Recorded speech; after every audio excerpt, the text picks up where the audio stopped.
all the transit trade that's taking place between the other countries that surround Zambia. But the reality is that the volume of trade between Zambia and these countries is very low. And this is in spite of the fact that all these countries I've mentioned are either members of COMESA or SADC or both.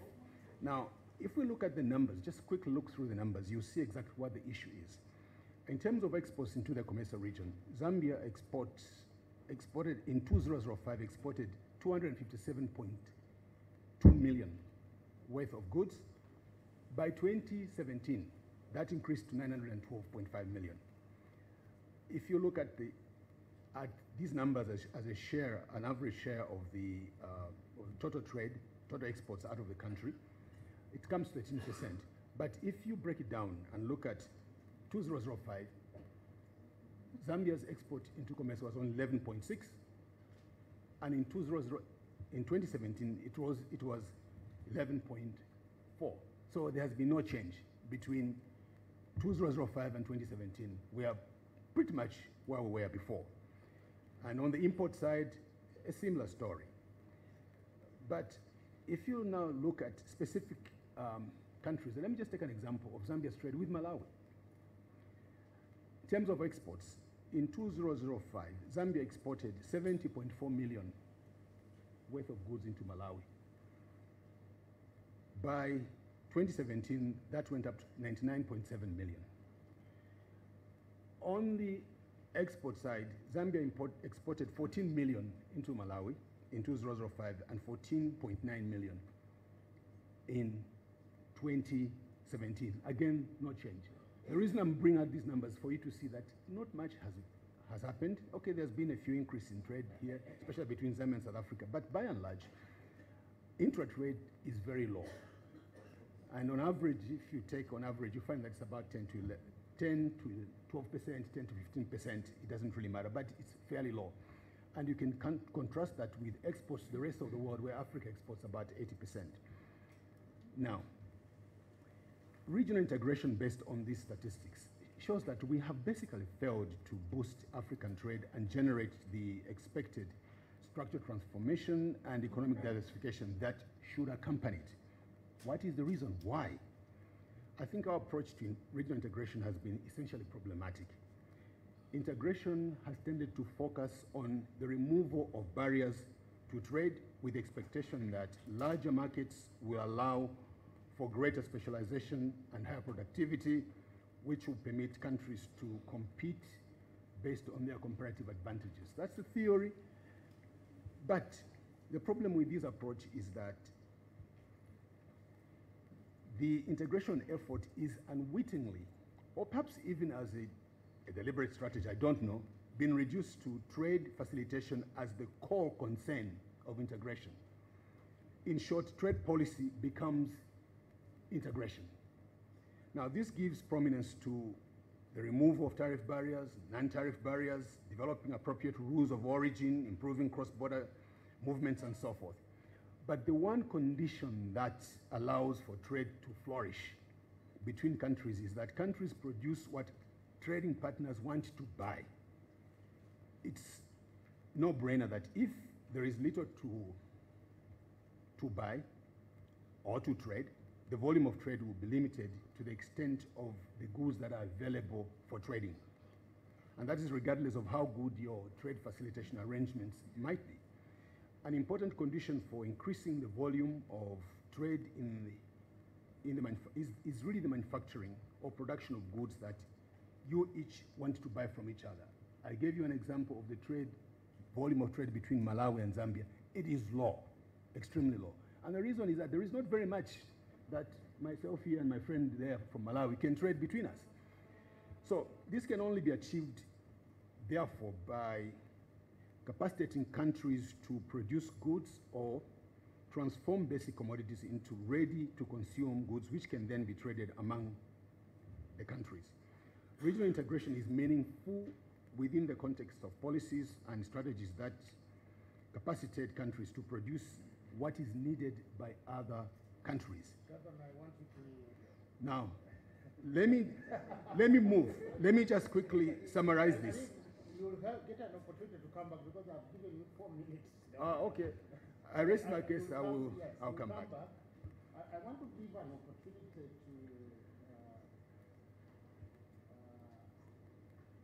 Mr. Kanyumba. Yes, Malawi has already been quoted. I want you to evolve the idea of role of integration in Thank you very much, Chairman. Indeed, as it has already been indicated, that there is a low intra-regional economic trade within countries in Africa. That's where now we have to look at the importance of infrastructure. And infrastructure in Africa is a top priority. And indeed, with these low levels of intra-regional economic exchange and the smallest share of global trade, Africa is the least integrated continent in the world. And therefore, infrastructure inefficiencies are costing Africa billions of dollars annually and are stunting growth. So bringing the gap in infrastructure is thus vital for economic advancement and sustainable development. However, this can only be achieved through regional and continental cooperation and solution finding. So looking at the roles of infrastructure, infrastructure can be looked as a demand stimulus, a means of reducing trade costs, and as an agent of productivity growth, for example, making transport and ICT processes more efficient. These reductions in distribution costs lead to reduction in trade margins, which work to increase competitiveness, intensify comparative advantages, and thus boosting both domestic and international trade. But we can also see the role for infrastructure as contribution to income and employment.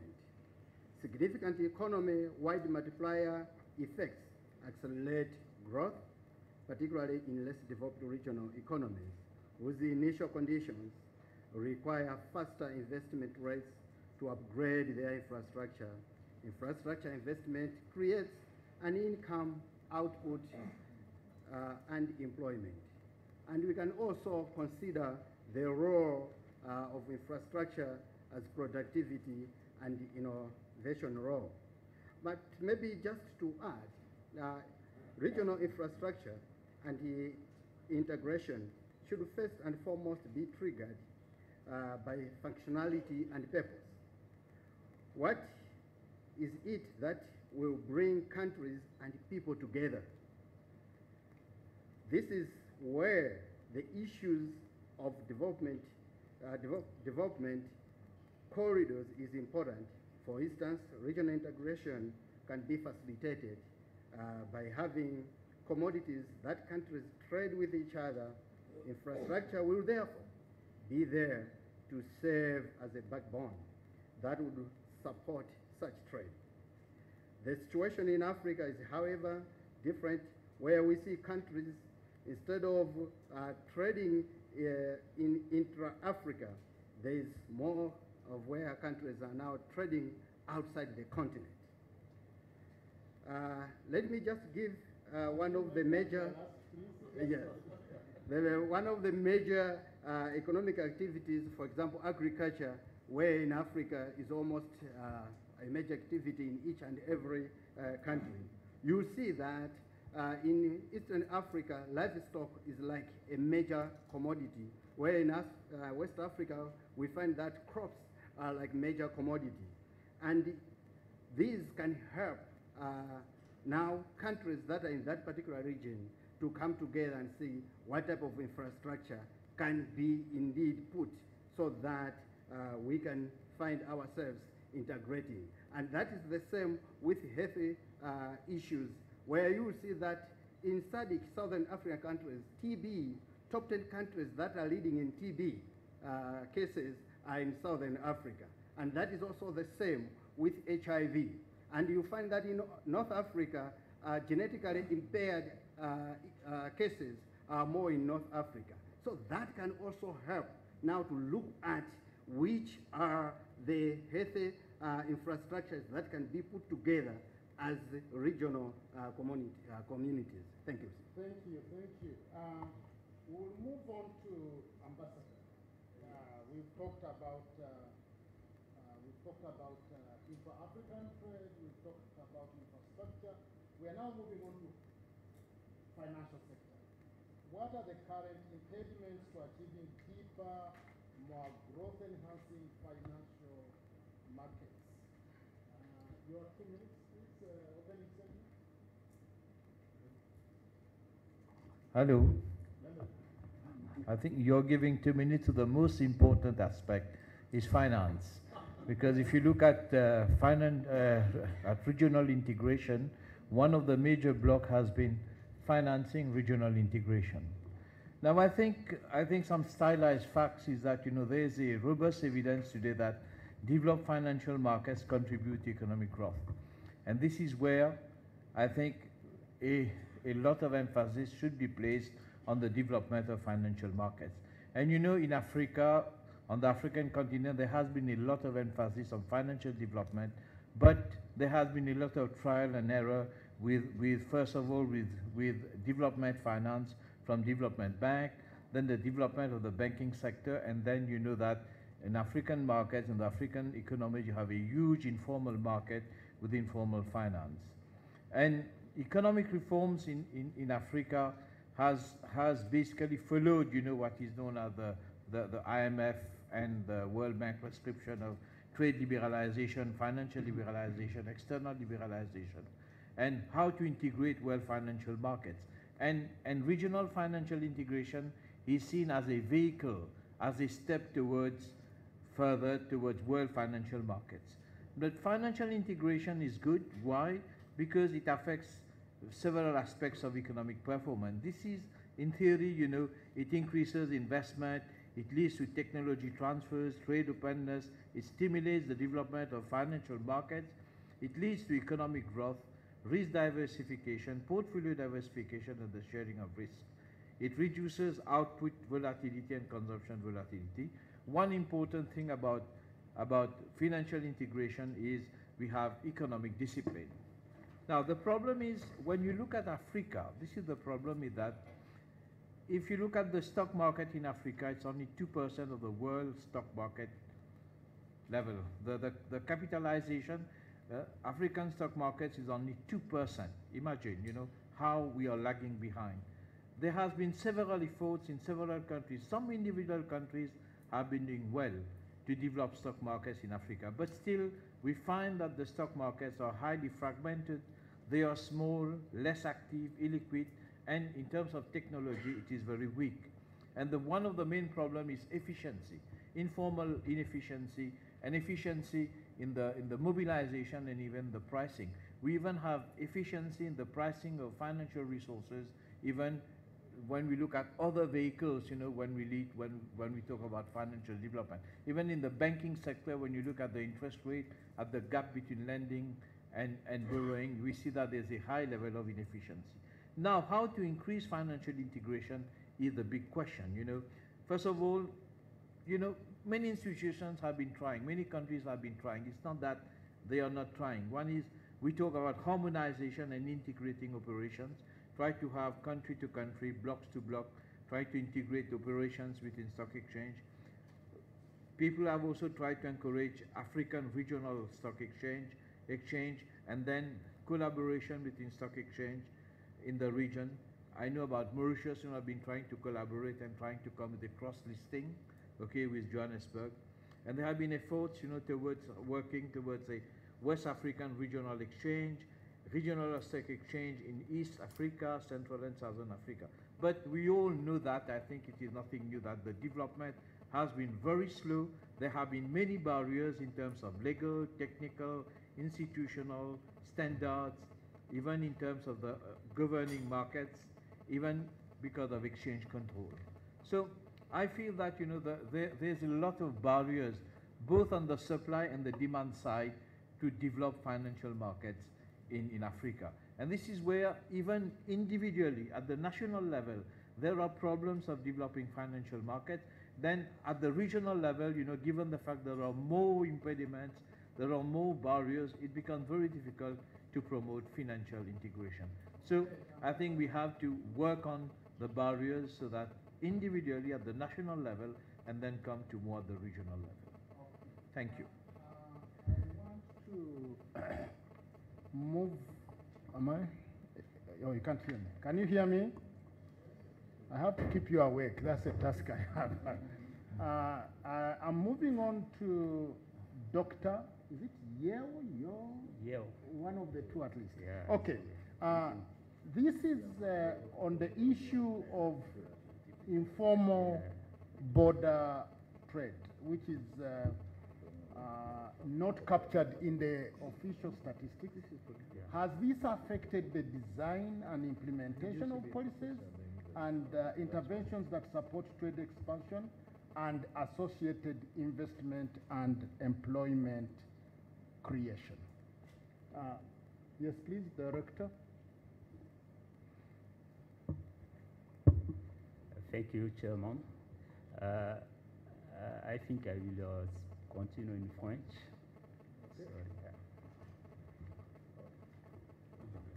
Okay. Le commerce transfrontalier est en grande partie informel, c'est-à-dire qu'il porte sur il utilise des canaux de transmission non officiels que nous avons l'habitude d'avoir pour les importations et les exportations pour diverses raisons. Donc, il représente entre 30 et 40% du commerce intra-régional et la CEA estime, la Communauté économique pour l'Afrique estime que ce commerce transfrontalier fournit des emplois à une proportion de 20 à 75% des populations des pays africains. Mais bien que ces chiffres-là soient absents des statistiques, évidemment, la dynamique du commerce transfrontalier est constatée en termes réels et aussi en termes d'impact sur les chaînes de valeur nationales et régionales. Donc, avant les années 2000, le manque d'informations n'a pas permis de connaître d'abord les secteurs et surtout les principaux acteurs, et surtout d'appréhender les enjeux de ce commerce de sorte à lui accorder une place relativement importante dans les politiques d'intégration régionale. Mais les travaux récents ont permis de mettre en lumière certains faits stylisés qui pourront aider dans les prochaines années à élaborer des politiques beaucoup plus fines et beaucoup plus ciblées pour ce commerce transfrontalier. Évidemment, je n'en citerai pas peut-être beaucoup, mais on peut noter tout simplement que ce secteur, surtout le commerce transfrontalier, est orienté vers la satisfaction de la demande des biens domestiques et il résiste mieux au choc relativement au commerce formel. Et il permet aussi d'écouler à la fois des produits bruts et des produits transformés. Et c'est une activité aussi qui est essentiellement tenue par les femmes et les jeunes. Mais ce commerce aussi enregistre de plus en plus d'acteurs et ce qui fait penser à une véritable opportunité qui n'est pas encore saisie dans les politiques d'intégration jusque-là. Mais si le secteur, surtout les États ou les décideurs s'en méfient, c'est surtout parce que les importations du commerce transfrontalier représente, on peut dire, une concurrence déloyale pour les industries qui sont en place et aussi, dans une moindre mesure, du fait de sa faible productivité comparativement au secteur formel. Mais dans l'exercice que nous menons aujourd'hui, repenser l'intégration régionale en Afrique, force est de constater que dans toutes les communautés économiques régionales, les échanges frontaliers, même à petite échelle, ont un impact significatif sur les conditions de vie des ménages qui s'y engagent. Donc cela nous interpelle et la question est donc de savoir comment développer une attitude proactive qui va permettre de faciliter et d'encadrer ce commerce transfrontalier qui est florissant. Et c'est à cette question que nous allons chercher à répondre dans notre prochaine intervention. Merci. Thank you. Thank you. We are going to move on to the political economy question that deals with costs, benefits of them and also the partners, Bank of Uganda. I think during yesterday and of course today, we have discussed a lot, about regional integration. And from what we have heard, almost regional integration has become, a model. Almost every country in the world is a member of one or at least two, including my country, South Sudan, which is the youngest country in the world. We are a member of one, at least. So it shows, that there is a trend for this. Also, regional integration, of course, from the studies that have been made, it's obvious that there are benefits and also there are costs for that. And I think the question that is directed to me falls within this dilemma between the costs and benefits that we get from regional integration initiatives, because if they are not well explained, the synergies that come out of it, one can get lost somewhere. And for me, the key factor, I think, that is contributing to this in Africa, in the African context in particular, is the lack of civic engagement. When you see the talks about regional integration in Africa, it is almost left, to the elites. They are the ones that decide everything. I think yesterday here we listened to our friend from the Farmers Association in Uganda here. I have my case in South Sudan when we apply for the membership of East African community, for example. Almost even at our level, who are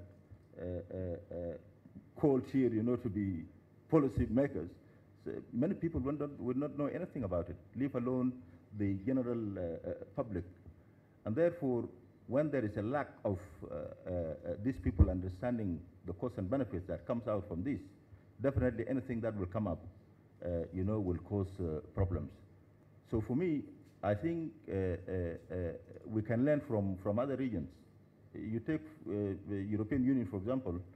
I spent some time in Ireland, and you would see there all this referendum coming up. When the referendum come up on these particular areas, there's a chance, for at least those who are supporting such initiatives to make some efforts, so that they engage the population, so that they can understand at least what this thing means.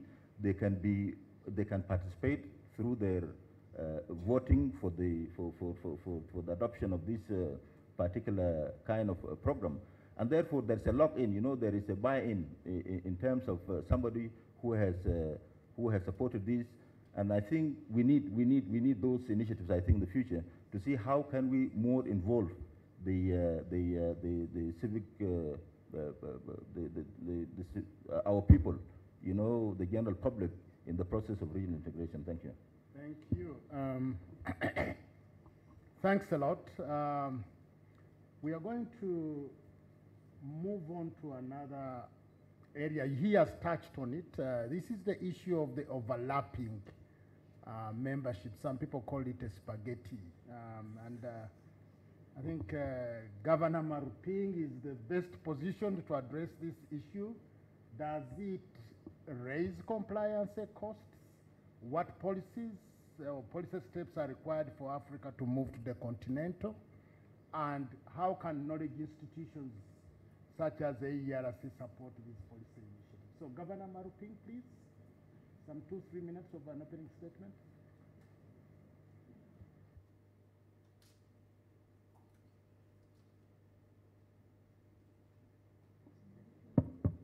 Okay, thank you. Thank you, Chair and Moderator. let's go Italian, spaghetti. No, there are multiple memberships or overlapping memberships, but countries are in those because they derive something from each of those groupings, and that's why they are in there, and they see the cost implied worthwhile, that it's worth paying that price to stay in. The benefits more than the costs.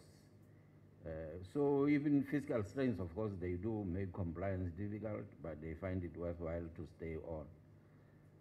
We have examples. Tanzania, at one time, I think maybe they still do, belong to all three, COMESA, EAC, and SADC. Because there are benefits in all three. Swaziland stuck with COMESA and SADC, Mauritius, SADC, and COMESA because of the benefits that they get. So persuasion to try to say you have to make a choice, it does not work very well because really the countries that are doing that are benefiting from that situation. And overlapping memberships tend to put brakes on the progress towards deepening integration, because you can move from preferential trade area to free trade area without any problem with multiple. But when you get to customs union, where you have common external tariff and other requirements, then it becomes very complicated. So what is the way out? The way out is measures, and Abuja Treaty and Lagos of Plan of Action recognized this a long time ago, that the RICs are building blocks, but eventually they should come together, merge, and hence that's why, as a start towards that, there is tripartite between East African Community, COMESA, and SADC. But progress again after agreements and spotless agreements, implementation is very slow. It's very slow. Of course, some of the giants in there are dragging their feet. I could say more on that, but maybe I'll hold back. But then the African Union, through Agenda 2063, first 10-year implementation plan, one of the fast-track efforts is the Continental Free Trade Area. And that is being signed in Kigali on the 21st of this month. It's quite comprehensive. A lot of consultations have been made. But again, it will be an agreement, and the question of implementation, the pace of and the quality of implementation will definitely be the challenge. So always the question of the quality and pace of implementation is always a challenge that has to be faced. So frameworks to ease out of multiple, they do exist, but the challenge is always to implement. The quality and pace is always the problem. The AERC can assist with advising on implementation, on that question of change management, how to move from where we are now to where is desirable. So I'll stop here, Chair, for now. Thank you. Ross, make your choice. Your opening statement, 2 minutes, please.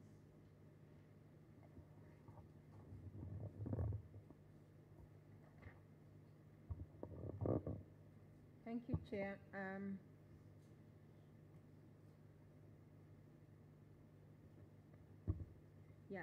I'm going to just start with the 3 key areas. I come from an institution that is mandated to support the government in coming up with policies that can be implemented. And as a government think tank, there are several issues that we also struggle with. And I think at this time, that's what I want to really bring out. For us to see the way forward, even in terms of the research work. From yesterday, we have come up with several issues, processes that can be put up in the integration, in achieving integration, outcomes that are desired by all of us. Growth is one of the issues, development, productivity, industrialization, and all these concepts, you'll find them in what we call our visions. Vision 2030, Vision 2060, Vision 20, everything. But the key point I'm trying to raise here is how do we balance our desired outcomes and the processes that we need to go through.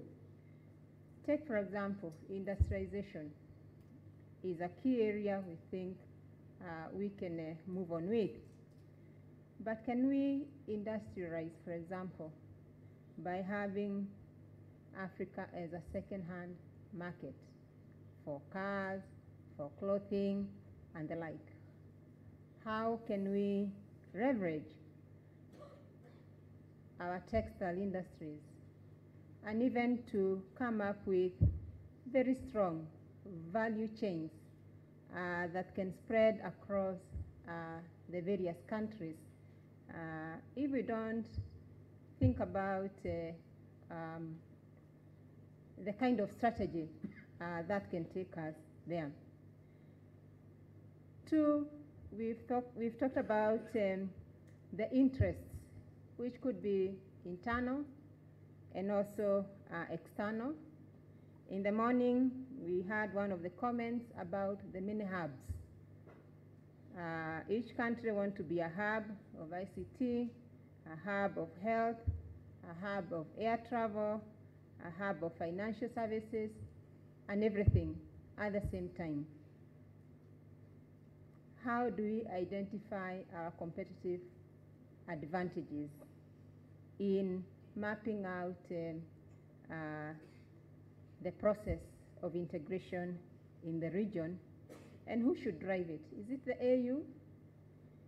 I am aware that in most of our countries, as we look at the AU 2063, we try to mainstream it, and so do we do for SDGs and the like.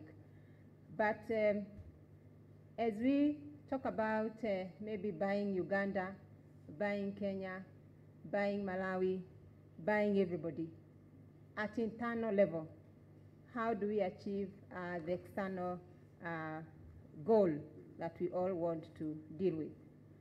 And finally is the issue of commitments, political will, external forces, and remaining very strategic. I know my colleague has talked about issues of spaghetti, but I still want to bring out this aspect again. East Africa community, different level. COMESA, a different level. SADC, a different level. Now we have the CFTA. We are pushing, again, at a very different level. We also have the regional integration agreements that are coming up, where Africa features almost negligibly. Where should we put our efforts? Should we put now our efforts as CFTA? And what do we do with the other initiatives that are following up? Should we, yesterday we were talking about consolidating what has been the efforts gained, or where do we move from there? Thank you, Chair. Good.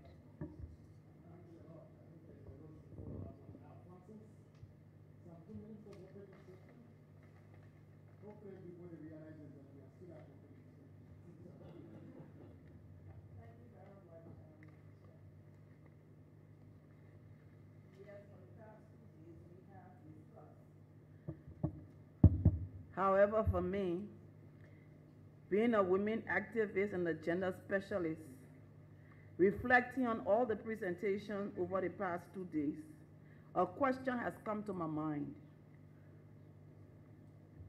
The major gap in all the presentations, where are the voices of the women?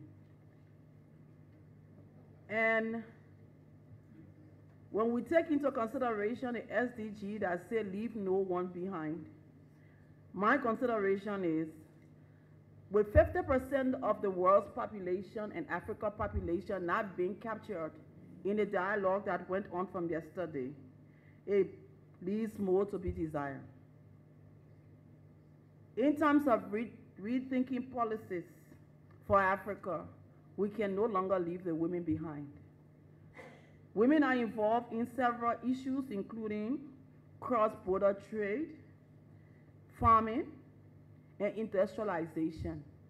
However, they need to be pushed in order to assist their male counterparts, ensure that Africa become a viable continent that will be productive and educated, a continent that will strengthen its deliverables if we must contest with all the other 5 continents of the world.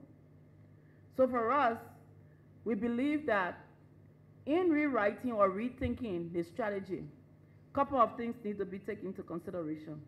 One, you have UN Resolution 1325 and all its subsidiaries resolutions. Those resolutions need to be captured in the final outcome of our discussion. You also, if I want to be blunt with the men in this room, there is a convention that is called the CEDAW, which is the Convention for Elimination of Discrimination Against Women. I believe that all our presentation in the past few days have discriminated against us as women, and there is a need to take the CEDAW into consideration, as well as the African Protocol on Women's Rights. So, in terms of infrastructure, what mechanism do we need to put in place for security measures as far as women involved in cross-border trade? Because it is a known fact that sexual gender-based violence as well as coercion towards sexual exploitation is a key among women who are involved in cross-border trade. Additionally, protection for these women are necessary and mechanism needs to be put in place. There are a lot of women who want to be part of science and industry as well as industrialization, but they do not have the requisite push to be able to get the training necessary. So as we rethink, the financial capacity of women needs to be taken into strong consideration, and in rewriting the policy that will guide Africa forward, we do believe that capturing the necessary conventions and instruments that will empower women to be an active participant in policies is cardinal to our coexistence. Let me say to our male colleague in the room, this is not an affront to you, but rather to say, get us on board. Thank you. Thank you. This is gender balance. There's gender balance on the panel. Okay. We have Speciosa. Make your pick from either the questions or something else that has been raised. Please, 2 minutes. Thank you, Chair. I will respond to the first question, which asks, Africa is yet to fully exploit the benefits of intra-Africa region. And the question also asks, what are the constraints? So in response to this question, I would like to use the example of Tanzania Chamber of Commerce, Industry and Agriculture, which is mandated by the government on the issuance of certificates of origin. These are instruments for intra-trade. Now, looking at the statistics of the issuance of certificates of origin, we find that in Tanzania, it is trading more with Europe, with Asia, with AGOA, with East Africa Community, and SADC. And of course, other countries like Middle East.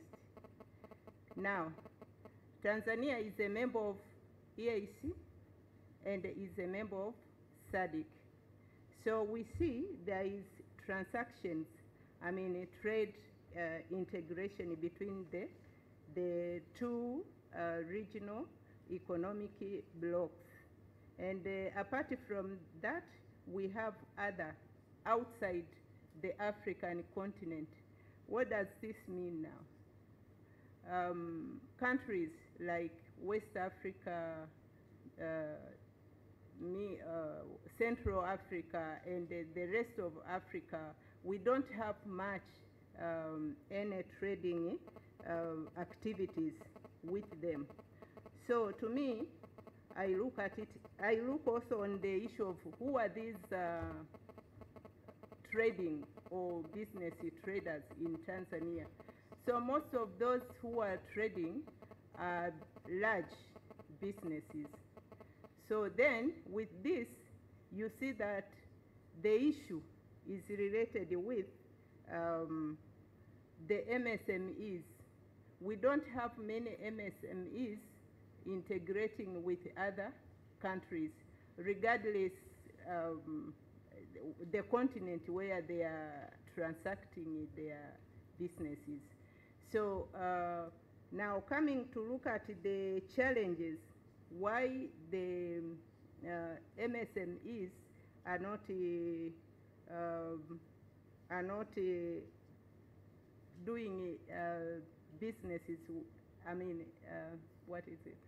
are not doing businesses with other countries within the continent or outside the continent. From the today presentation on the services trade, I look at there are issues, more issues concerning the MSMEs. The cost of meeting the services, for instance, finance. Finance is key to make any business person to engage in trading. So these businesses which lack access to finance. So therefore, the issue of services is an issue for MSME to trade. Intra-Africa trade or across Africa countries. Okay, with that, let me conclude by saying that looking at the SADC and the EAC, there is more trade which Tanzania is doing. Now, to me, I look at it, being a member of any economic trade, it is very, very relevant to promote the intra-trade in Africa and outside Africa. Thank you. Thank you. Thanks a lot. I'm going to pick out some themes from this. Can you hear me? Okay. I'm going to pick up some themes, and I'll leave the panelists to come in. This issue of production and placing emphasis on manufacturing production as a basis for intra-African trade, I think needs to be interrogated further. From the charts we saw this morning, manufacturing has been, in most cases, flat as a ratio of GDP. If anything, we saw that it was services as a ratio of GDP that is going up. So it's been interesting that two of the panelists have placed emphasis on manufacturing production, or the production side, as a means to promoting intra-African trade. And two, Rose has brought back this famous issue of comparative advantage, coming back to map out the process of integration. She just reminded me of what we used to do in the East African community of the 60s, where we had mapped out certain industries to be located in certain countries on the basis of I think maybe more of political choices, not comparative advantage. But let me push that back to the panel. This issue of production, where we focus on production as a means to promoting intra-African trade.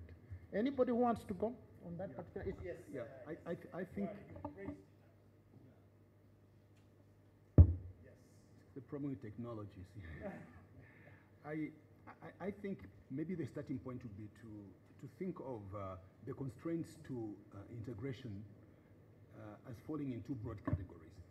One has to do with removing, or rather removing those constraints which you might consider as, no, let me put it this way.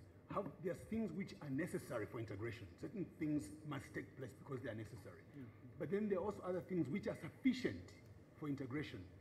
If you look at reduction or removal of tariff barriers, non-tariff barriers, improving road network, infrastructure, and so on, these things are necessary for integration because it's allowing certain things to flow, goods to flow. Now, if you don't have goods, what is going to flow? What are you going to trade if you don't have what, you haven't produced what needs to be traded? That's the whole starting point. I do realize that progressively you will move from trading, from manufacturing into the service sector, but we haven't even been able to manufacture the basic things. Where we are right now, if you take a country like Zambia, we're exactly where we were at the time of independence. We produce bars of copper.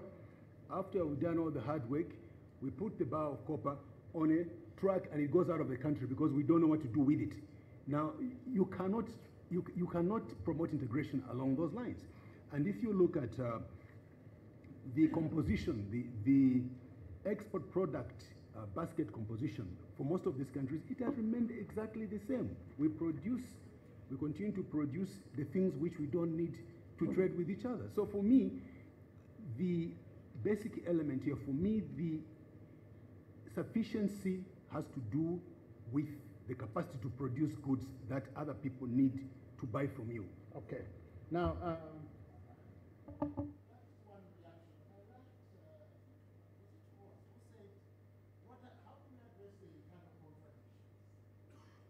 how do we address the internal contradictions?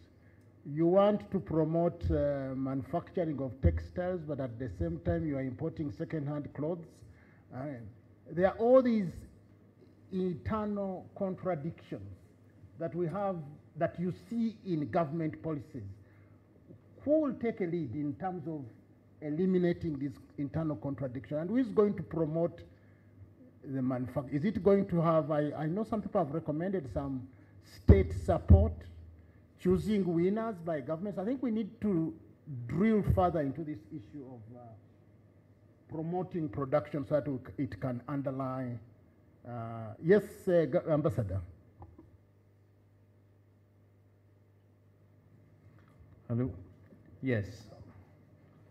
I think as a diplomat, I think I should highlight something here, you know, because when I look at the rhetorics in Germany, in Europe, as compared to the rhetorics here, I think one should understand that they are totally different.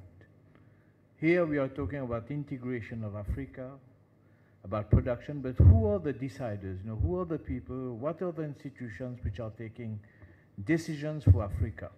What are the institutions which are designing the African strategy? This is something very important that we have to look at. Now in Germany, for example, I'm just wearing my cap as ambassador here. When I go to the forum, you know, the main problem of Germany today, even in Europe today, is the problem of refugees, the problem of China going to Africa, India going to Africa.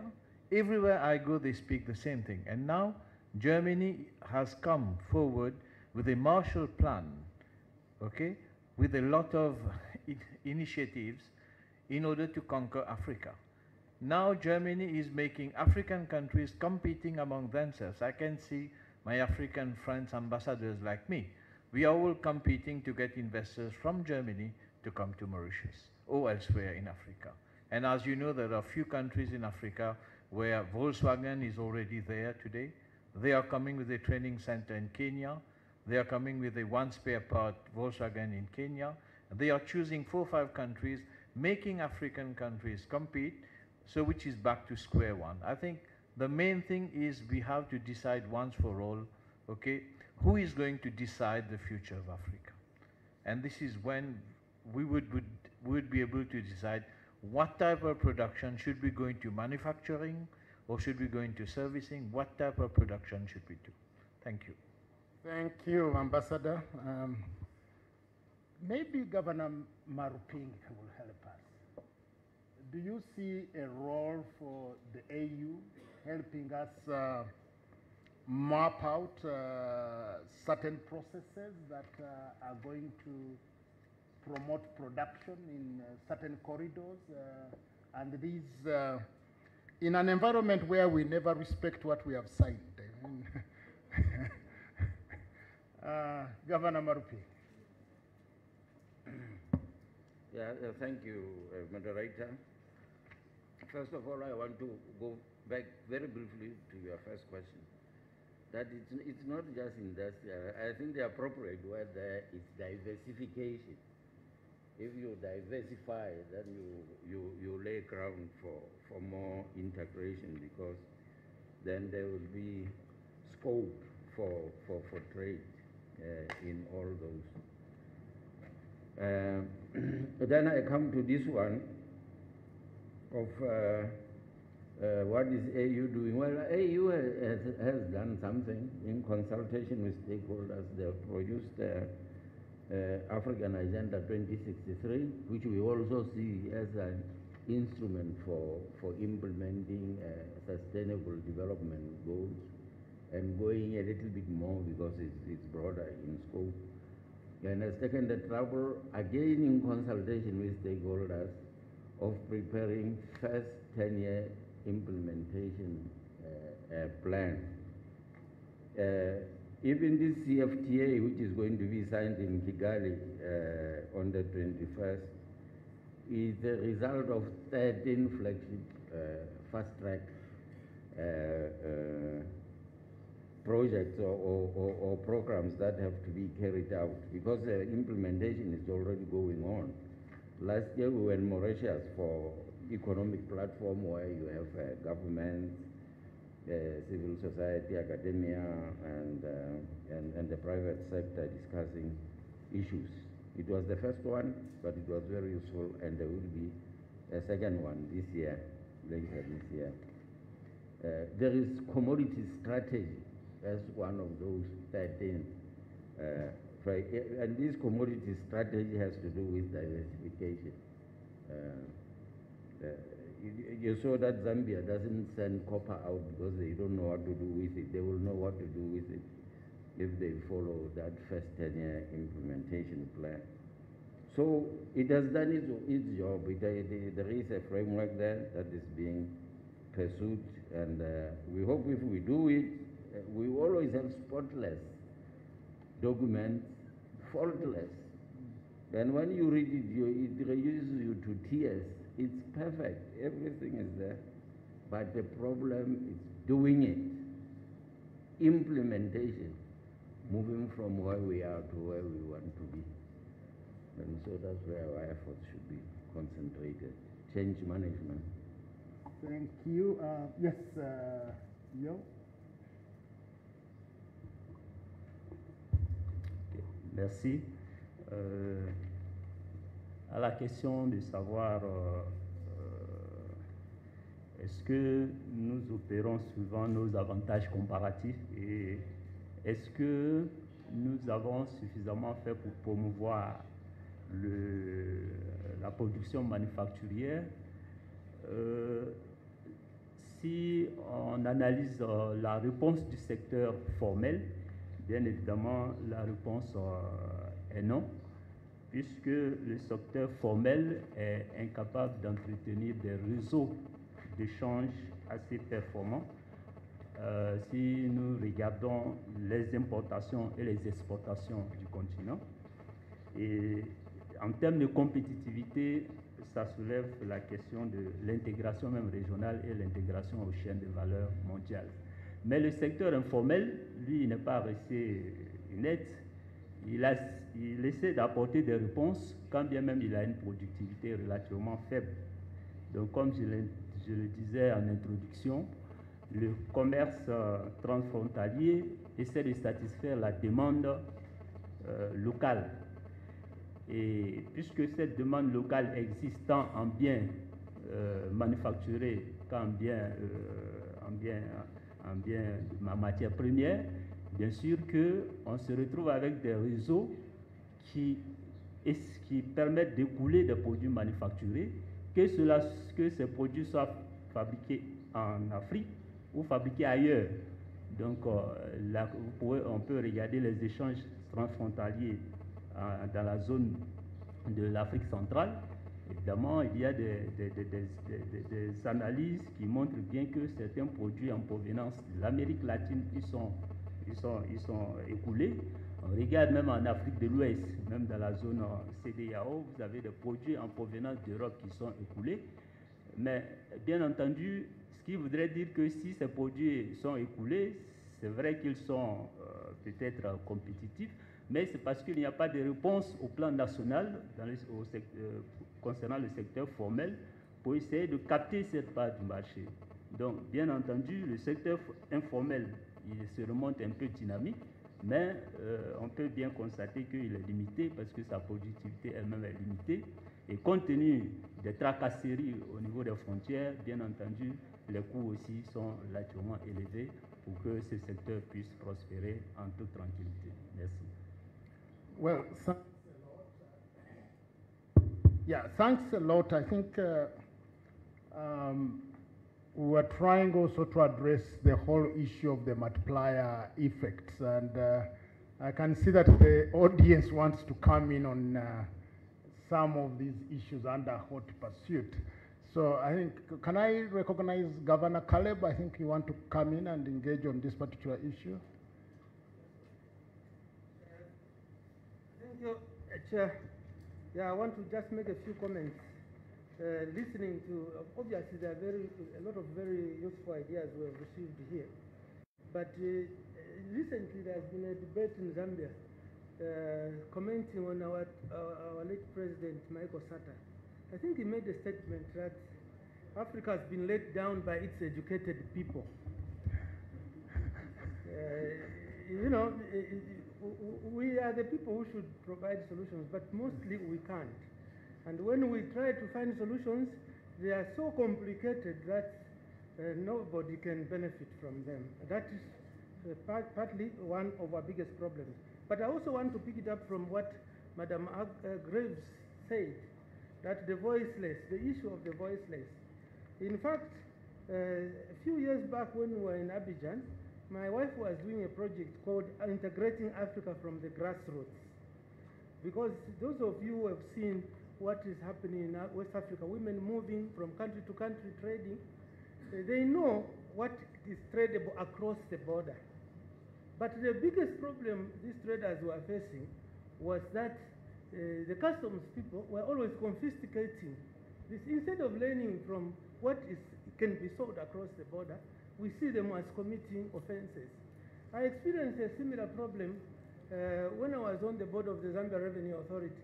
I went to the Zambia-Malawi border, and although we were part of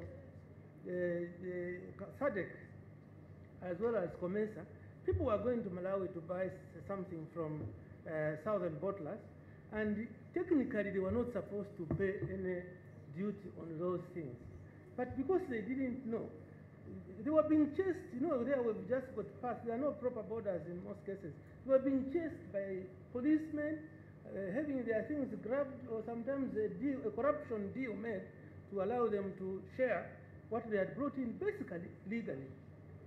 So that's why I say that sometimes educated people are the ones who are letting our country down, because surely they should have told them that these things, you need not go into the bush to bring them into Zambia from Malawi, because they are yet, as you saw from the statistics, trade between Zambia and Malawi is very low.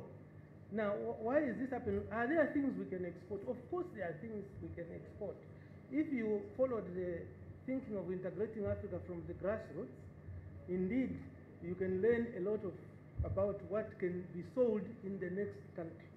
But the people who meet to discuss integration exports and so forth are people who are not interested in looking at the patents as reviewed by the common people. Now, sorry, I'm taking a little... Yeah, there's quite a number actually, let Governor. Let me just say something One about recommendation maybe. exports. I think every country has got things they can export. And I can give you one very good example. Mangoes. They are rotting in most of our countries. I think this is true. Yet you can make, you can eat raw mango. You can make confiture, jam. Yeah? You can do a lot of things. You can also dry it. And the equipment for drying is so simple that it can be made in every country. But yet we are importing. As I was coming here in my room, I've got some dried fruit I bought at Harare International Airport. And it was imported from South Africa. And I was talking to this lady. I just wanted to help. I said, but why are you selling dried fruit from South Africa? Can't you dry it here in Zimbabwe? And you can even do. So these are the problems. And if we take the example of successful countries like South Korea, I think most of you have studied abroad. You know that if you wanted to eat something like kapenta or daga, as you call it here in East Africa, you could find it in a Korean shop.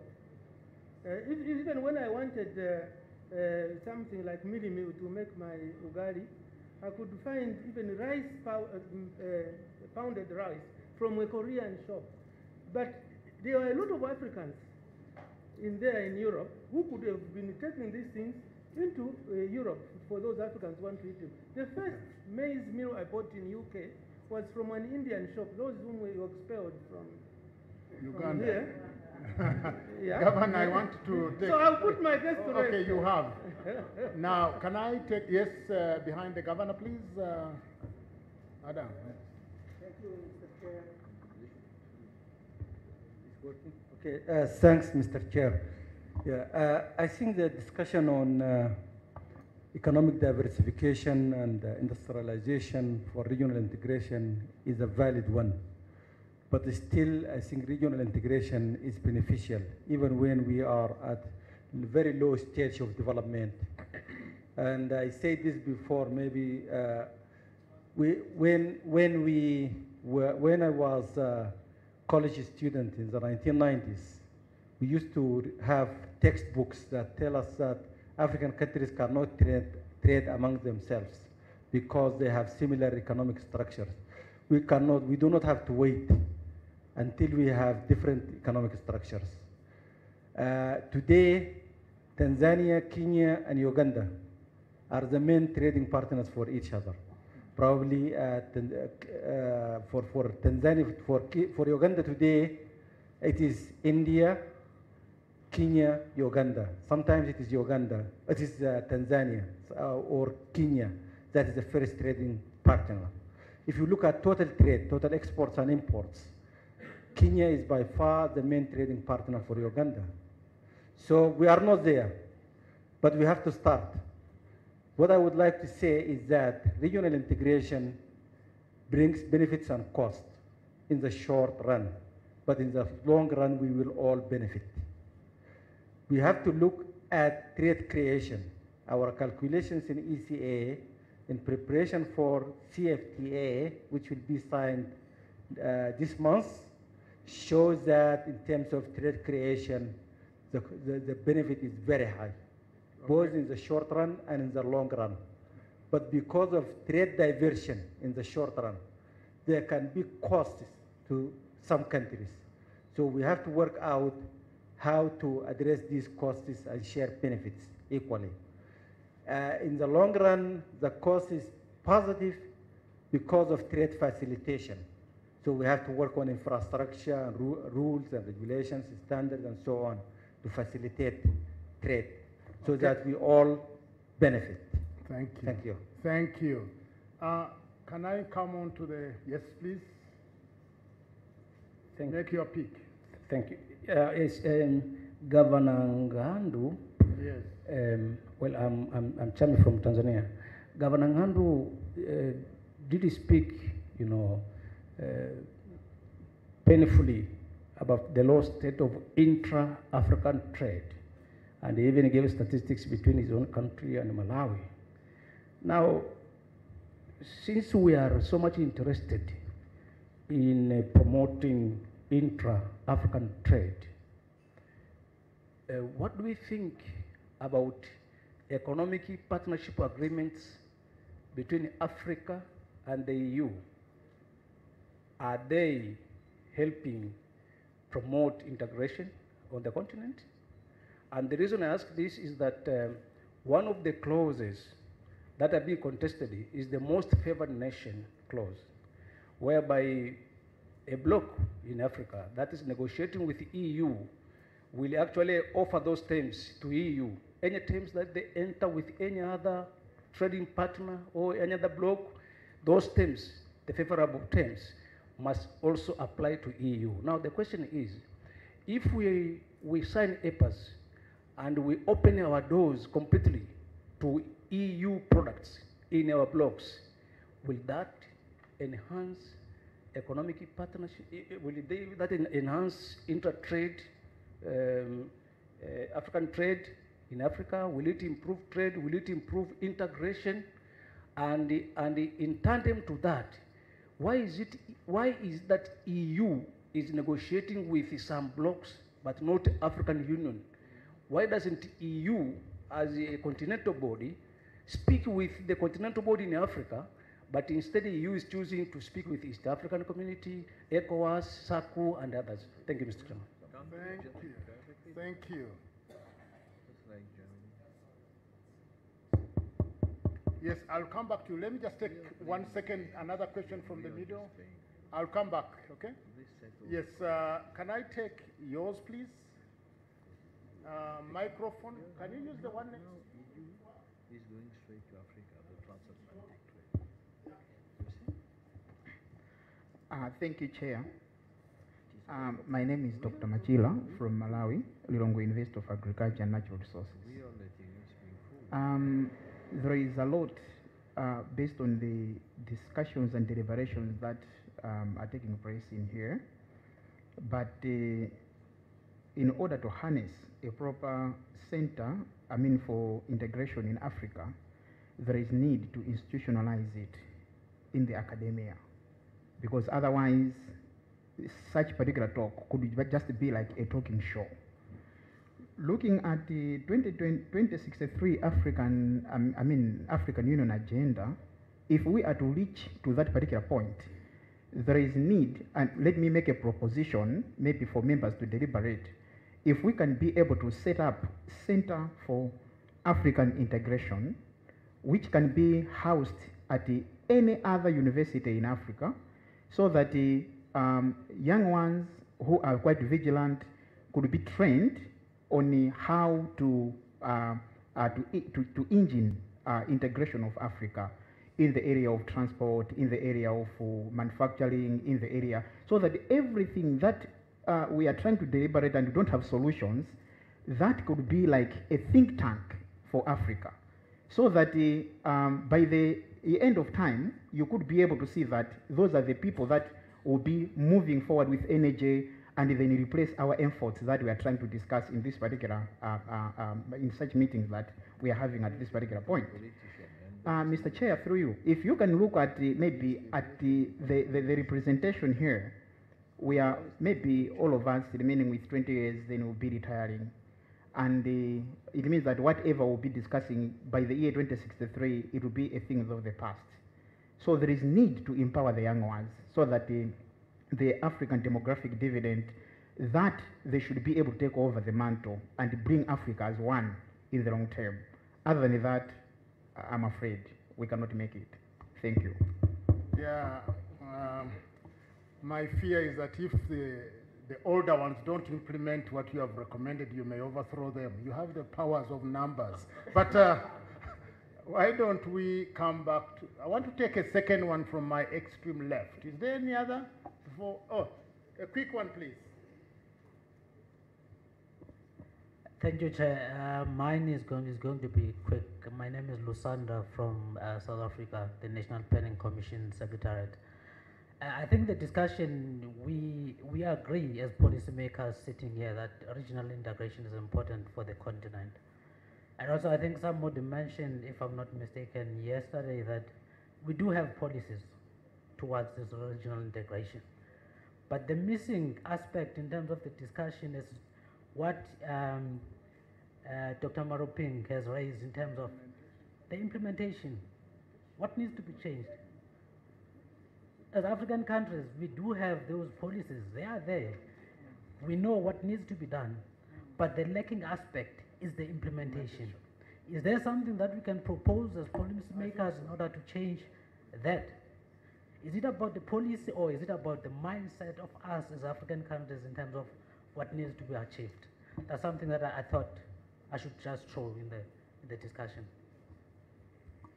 Dr. Marping was recommending mind change. So, but I want to take a hand at the back there. Yes, please. Oui. Merci. Donc, effectivement, on a dit que toutes les régions ont compris que pour développer leur pays ou leur région, il faut les industrialiser. Le problème ne se pose pas à ce niveau. Malheureusement, les politiques mises en place ne suivent pas. Parce que qu'est-ce qu'on a l'habitude de voir? On a effectivement l'habitude de voir des politiques fiscales qui sont mises en place pour attirer les investisseurs. Or, les investisseurs aussi, ils comprennent ce qui se passe. Quand un investisseur vient dans une région ou dans un pays, il regarde d'abord le tableau de bord de ce pays ou de cette région. C'est-à-dire qu'il va voir est-ce que les finances publiques de ces pays sont soutenables. Est-ce qu'effectivement, dans ces pays, les taux de croissance est durable? Est-ce que l'inflation est maîtrisée? Est-ce que les taux d'intérêt ne sont pas prohibitifs? Est-ce que le chômage est maîtrisé? C'est ça le tableau de bord d'un investisseur. Quand les pays ou les régions mettent en place des politiques fiscales pour attirer les investisseurs, l'investisseur, il n'est pas dupe, il se dit, bon voilà, on a mis en place des avantages fiscaux, je viens investir pour 5 ans et repartir. Il ne s'inscrit pas dans la durée. Et c'est ça, malheureusement, qui se passe dans la plupart de nos régions. Les investisseurs, ils viennent pour profiter des avantages fiscaux mis en place. Ils ne s'inscrivent pas dans la durée, ils ne s'inscrivent pas sur 10 ans. Et il y a énormément d'exemples qui suivent dans la plupart de nos pays. Ils viennent, ils profitent des avantages fiscaux et ils repartent parce qu'effectivement, les finances publiques de ce pays ne sont pas soutenables.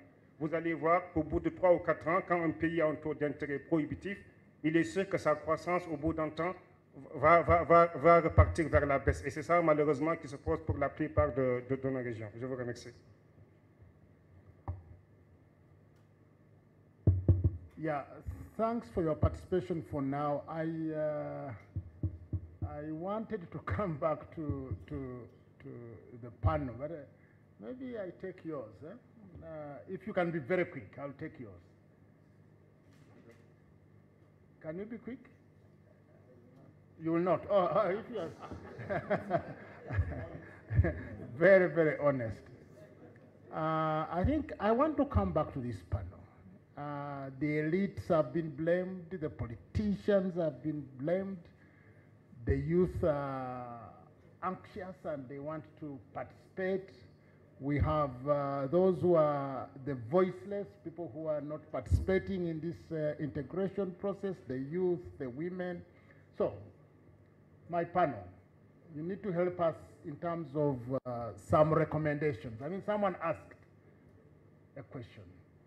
What are we recommending so that our governments can implement what they have signed up to? So, you are the panel. Who wants to go first on these so many issues coming from the discussion? Yes, please. Recommendations now. We want to narrow it down to some recommendations. Thank you, Mr. Chair. I think, first of all, with all the policies that we presently have, there's a need for a thorough DEX review.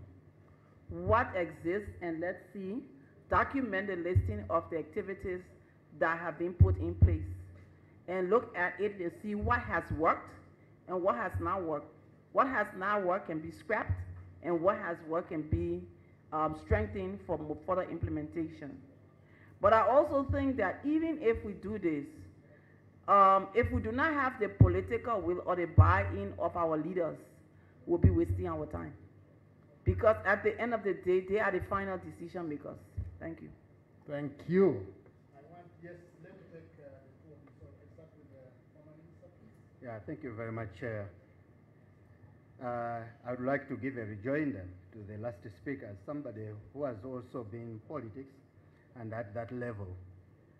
There are these issues that are discussed and very pertinent, and you would see that this will indeed help to map the way forward for a country or a region. But you will see that if there is no political will, that will not work. You will see that if that is not favoring that particular government, that government that is ruling at that particular time, if that thing they cannot benefit anything, we look at even investment. We have seen that when governments are changing, there are some people who were investors in the country and they were in line with that particular government that has gone. And when the new government comes in, these people, they will go back. And these will also look for theirs. So each and everything that we can try and that we have been trying, if there is no political will, we'll see that that particular thing is dying. I have seen it, where we have seen nice bills being discussed at cabinet level, but we have, in the end, turned them down simply because that will not favor us during the time of general election. So that's the danger. Thank you. Hopefully, remember the right in time. Everything. You asked for it. So, Governor Tong. Thank you. Yeah, my recommendation follows from the comments that came from Dr. Adam, the Adam of Sudan, regarding the we don't have a choice, you know, to say that integration is not working. I think the studies, literature, researches that have been done clearly shows that it is important. But I think we need to do it differently. We're talking about the voiceless, not women alone. But I mentioned earlier. I think we need to involve everybody. We need to involve the people, not just only the elites, as we have just been saying here, designing and deciding everything. Could even go to the level, if you want to go to the monetary union, for example, in the East Africa. Are we going to ask the people, or are we just going to do it like that? You know, and anytime we want to pull out, we pull out. I think that will not be a good way of doing it. We need to involve the people. Thank you. Someone told me one time that you never put some of these issues to a referendum, otherwise you might get Brexit. So, do I have any other? Yes, Governor. Why are you? Thank you. What I wanted to say is that we need, I think, a slight change in the way we approach the issue of integration. Quite a bit has been achieved, but I think we would have achieved a lot more if we did not make the fatal mistake of putting trade policy and trade facilitation as the core, at the center of integration. There are a lot more other things that are necessary, that are important, that should be taken along with trade facilitation measures, on which most of the RECs have expended a lot of their energy. I think that we need to address about 4 things which I think we need to pay attention to. One, I think we need to address the need for appropriate investment that supports economic transformation and diversification of countries to which we belong to. These obviously will require resources, they require funds, and as you know, there are hardly any dedicated funds that will support integration effort in the sense that I'm talking about. There's a need to build private sector capability and capacity through skills development and overcome some of the supply side constraints. A lot of the things, I remember Governor Kealeboga was talking about some of the little things that people could do. For example, just being able to extract juice from a mango and package it. The technology required there is not much, but I think what is lacking in most of our countries, just the basic skills to undertake those. The third thing is that we need to involve the private sector.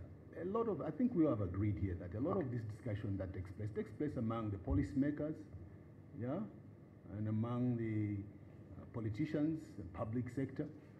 Hardly do we have the business community. Where we are here is an example. I don't know how many people in here are from business. Here, how many? There's a farmer. I know there's a farmer somewhere out there. Next to you. Thank you. But you see, these are the people that should actually be driving this process. I know that in my own country, some of the strongest opponents to regional integration are actually the business people themselves, the business community. They will tell you, we do not like this nonsense that you are imposing upon us. We think that, for example, they will say South Africa is taking all the, South Africa has turned the Zambia into its own market, and therefore we are not able to produce and put our goods into this market. So if you do not carry the people that are supposed to be the major players in this process, then I think there's a mistake, and I think we haven't done a good job in that. And then lastly, I think we have to address the failures and tensions that arise. Economic integration inevitably leads to certain tensions arising for various reasons. And also there's a need for a compensation mechanism so that those who think or actually are disadvantaged find recourse. I think Professor Adam yesterday mentioned that markets do not correct themselves. They don't have a self-correction mechanism. So if a market is 40 and you allow it to go on, it will not correct itself. I think that what has happened to Brexit and the Trump effect could quite easily become a Pandora's box, especially given those who already have their own concerns about the unfairness of trade arrangements. And that it may be, I hope it doesn't happen, but it could happen, that because of what is going on in Europe, some people here will start saying, well, I don't think we should belong to this community. We're getting out. Thank you.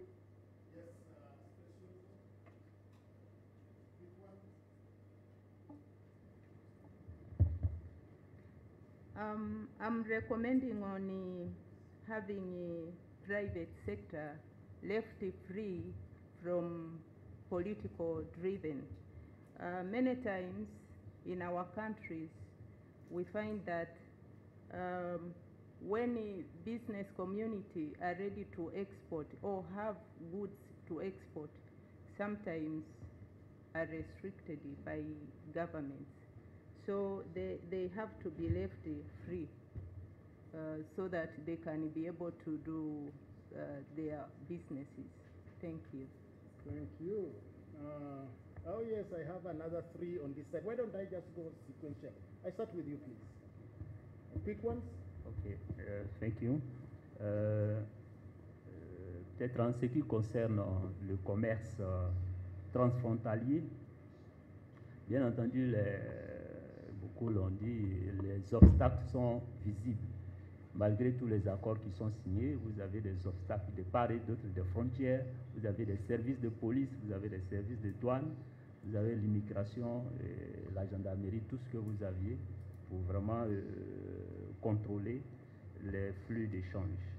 Et donc, beaucoup de choses peuvent être faites à ce niveau. Il faut faciliter le passage des frontières à travers des règles bien transparentes et bien claires. Et je pense que ce sont des mesures qui n'appellent pas à grand investissement et qu'on pourrait vraiment encourager au niveau national et au niveau régional. Il y a aussi la question même des petits acteurs qui sont concernés. Bien entendu, ils ont besoin d'être encadrés. Alors, si on change un peu, le décideur change sa manière de voir l'idée qu'il se fait du secteur informel, bien sûr, il pourrait engager une relation beaucoup plus, on va dire une relation gagnant-gagnant, pour juste faire en sorte que ces acteurs-là soient informés, on renforce leurs capacités pour leur permettre d'être plus actifs dans l'économie. Certains pays le réussissent mieux dans l'objectif, bien sûr, de faire en sorte que les petits commerçants soient connectés aux chaînes de valeur internationales. Le Ghana, l'Ouganda, le Rwanda sont aussi des pays cités en exemple. Et les autres communautés pourraient vraiment les approcher et surtout lire de leur expérience. Merci.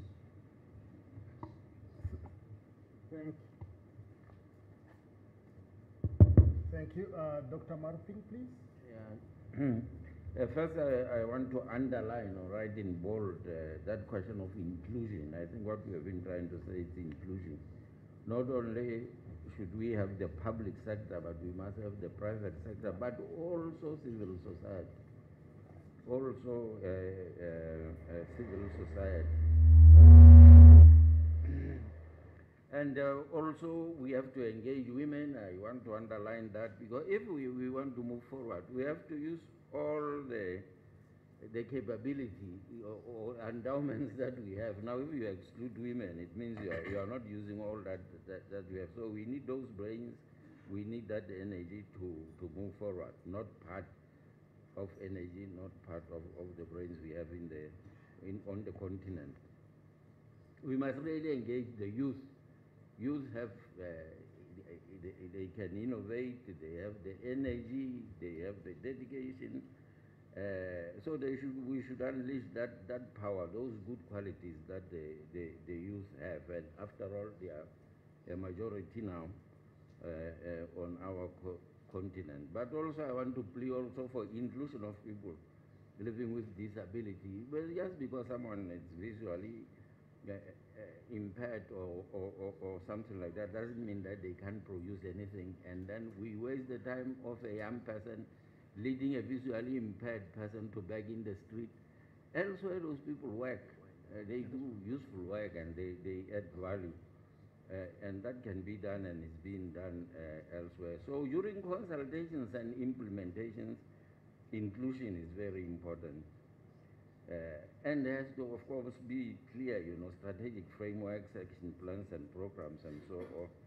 So, really, the results-based management thing can be taken to a wider field. It's not just for corporations, but out there or in small organizations, but overall, to have clear goals, objectives, realistic timelines, baselines, monitoring and evaluation, some form of accountability. And there must also be drivers. Who drives that process? Who is driving it to make sure that things are moving? I want to conclude by saying that, we are on a conveyor belt of musical chairs. The groups are not the same. I realized that the people that we consulted when we were putting up either Common African Position on post-2015 development agenda, and during this, African 2063, Agenda 2063, the people that we consulted have moved, the conveyor belt has moved, the new ones are in, and they don't know about it. There isn't enough. So communication, the media can play a big role to keep things alive, good programs alive, so that as the conveyor belt moves, the issues remain on the table. Thank you. Okay, thank you. Maybe I'll stop now. Yeah, Rose, a quick one. Ambassador, anything else? No. Let me start with Rose. Rose, please. Yes. A quick one. Yeah, very quick. One is that I think we need to do more research work to identify the very strategic way that we can bring in the synergies of all the blocks that are there and look at the complementarity and build up that we want to have if we're actually moving to the umbrella body of the African region. So I think we need a lot of research work. Two, I like all that has been said, the inclusion of women and the like, and the youth, but I think we need a vehicle that can maybe enable them to feel that they are participating. And I feel that as we do our diversification, industrialization, identifying clear value chains could be important in facilitating to build up the capabilities that will take us to the next level as far as industrialization is concerned. And finally, yesterday we talked about various issues of structural funds and the like. We have talked about the voices of our African leaders and the need for political goodwill. And maybe it's the high time we ask ourselves, how can we build the capacity of AU maybe to drive this vehicle for integration in the region. Thank you. Thank you. And Ambassador, final word, one quick word. I'll be very quick. And for me, I think whatever we do, one of the most important thing is political leadership and governance. Okay. This is very important, and in order to steer anything, even including regional integration. Thank you. Okay. Thanks a lot for this very rich discussion. Something that really clearly comes out is that with have some level of trade. It may be informal, it might be formal, but there is some level of trade. There is something that is going on at the moment, and we need to build on that. I think that is, to me, a starting point. And I liked the point, I think, by Adam. Let us not be too frustrated by non-implementation. I think speed may be slow. We may have some frustrations coming from non-implementation. But let us remain hopeful that we will finally get those champions, okay, to finally implement